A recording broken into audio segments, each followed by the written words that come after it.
it's time to move our body. You ready?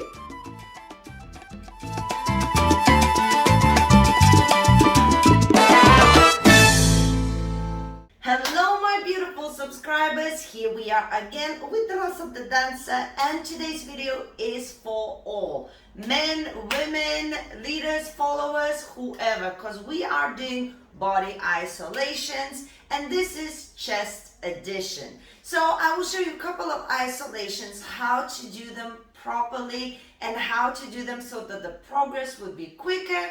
It's, I think, very similar. It doesn't matter what dance you dance, salsa, bachata or kizomba or different things. Isolations are isolations, and then you can adapt and mold how it looks according to the dance that you're dancing. So stick around. If you haven't subscribed yet, please do so, and let me show you all you need to know. Okay, so the first isolation that I'm going to show you is side to side. Now, even though it's chest isolation, chest itself doesn't move, so it's going to have to move through your rib cage. Now, how do we practice this isolation properly so we could adapt it nicely to our dancing? So one of the most important things is to understand if you are trying to move your upper body, that means the other body cannot move. So what we're going to do is open our legs a little bit, like shoulder wide, something comfortable. And we want to slightly squeeze our buttocks. And we want to have a bit of tension in the lower area. I'm going to bring my arms up only because it's a little bit easier to practice. It doesn't have to be that way, but it's easier to practice if you're just starting. And now, when you're going to do your side-to-side chest isolation, you're going to go through your rib cage. But the whole idea of this isolation is to make sure that your hip is not moving. A lot of the times when you start doing it fast, you don't realize that this starts moving as well. So we really want to keep this lower part as if it's in cement, right? And you're trying to reach something and this is in cement. And now you're going side to side.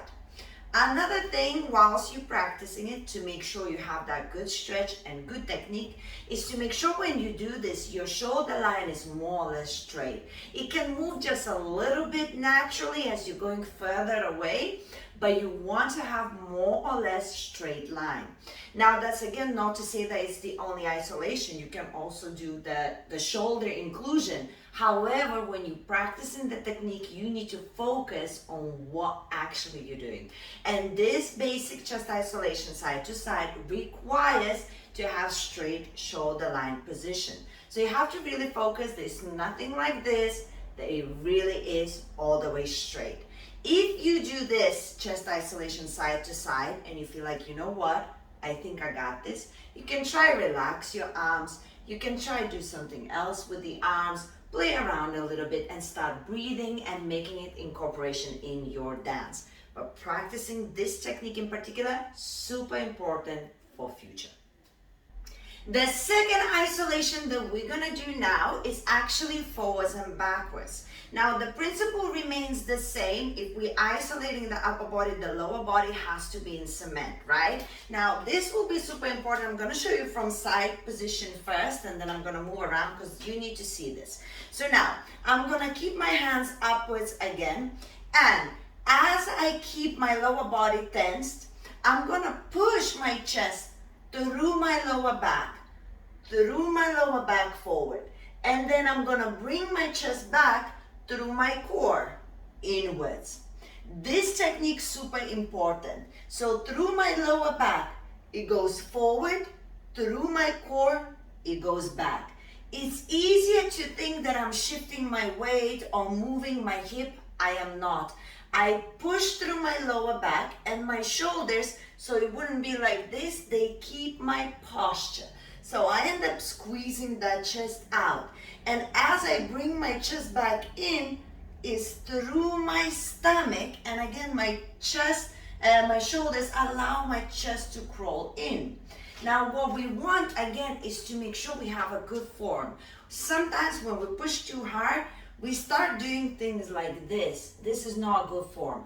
We want it to be directly straight. So as I push, I allow it to go only as much as I feel like it's directly straight. And as I push inside, again, I only allow it to go so much where I think I'm still in a straight line.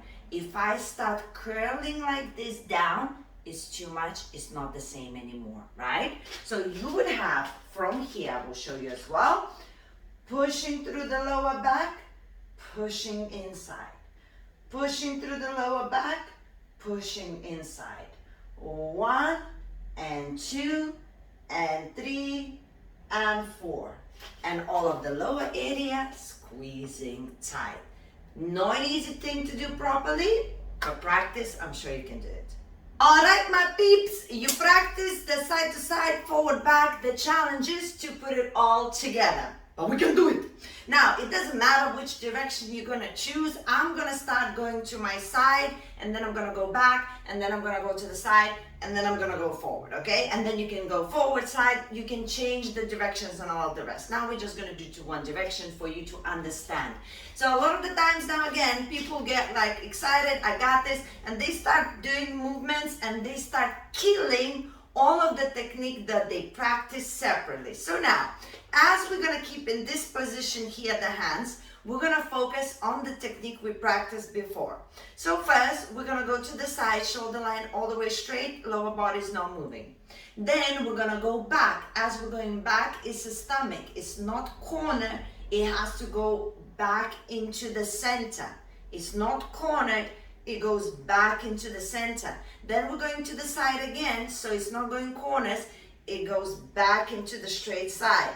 Then we're going forward. Again, we need to center it through the lower back. And we're coming back to the side again, back again, side again, and forward. And it has to stay exactly the same techniques, not somewhere lost in between. And then it seems like it's going okay. This is when you want to test yourself and try to do it a little bit faster. 1, 2, 3, 4, 5, 6, 7, 8. And then you can mix it up. 1, 2, 3, 4, 5, 6, 7, 8. Right? I'll show you from here. 5, 6, 7, and side, back, side, forward, side, back, side, forward. Change direction as you go. Every single corner and forward, back is marked. It is not like this, suddenly we're losing the form. It's all the way in, every single point. And then as I say, as you're dancing, you adapt it to the dance that you're doing, but this technique is super important so you wouldn't be scared when it gets a little bit more complicated.